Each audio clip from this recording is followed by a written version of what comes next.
ঠাকুরনগরে বড়মার ঘরের দখল নিয়ে গন্ডগোল।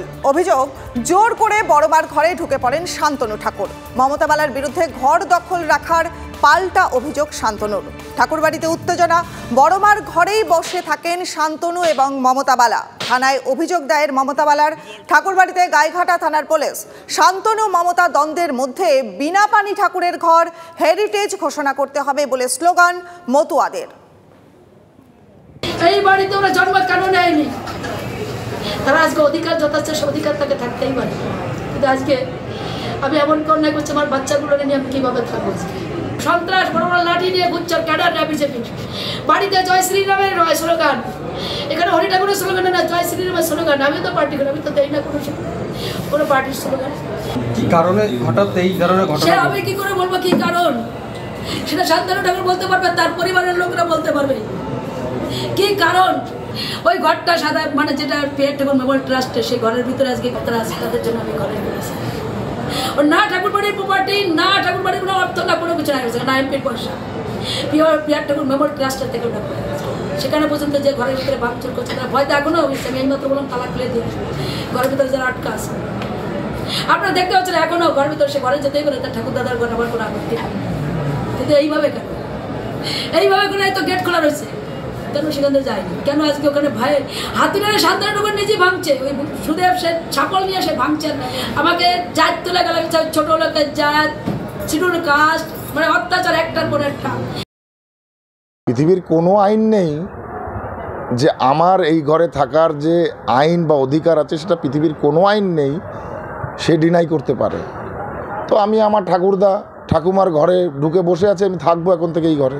না, বলছেন যে তালা না ভেঙে তো অন্যভাবেই তো ঢোকা যেতে পারতো, যে ঠাকুরদার ঘর ঠিক আছে যেতে পারতো, কিন্তু তালা না। 10 বার বলা হয়েছে তালা খোলার জন্য, 10 বার বলা হয়েছে তালা খোলার জন্য, 10 থেকে 15 বার।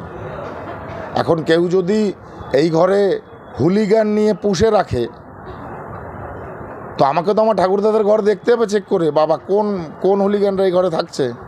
এখানে মমতা বালা ঠাকুরের যদি অধিকার থাকে, এখানে আমার মা ছবিরানী ঠাকুরের অধিকার আছে, আমার ওয়াইফ সোমা ঠাকুরের অধিকার আছে, আমার বৌদি সীতা ঠাকুরেরও অধিকার আছে, আমার অধিকার আছে, সুব্রত ঠাকুরের অধিকার আছে, আমার পিতা মঞ্জুল কৃষ্ণ ঠাকুরের অধিকার আছে।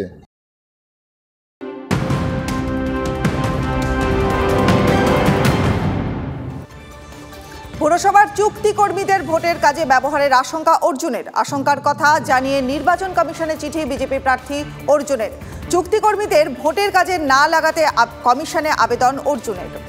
ফের ভোট বয়কটের পোস্টার পড়ল পূর্ব বর্ধমানের নেড়া গোয়ালিয়া গ্রামে ঘোষপাড়ায় পড়ল ভোট বয়কটের পোস্টার। অস্বস্তিতে শাসক শিবির।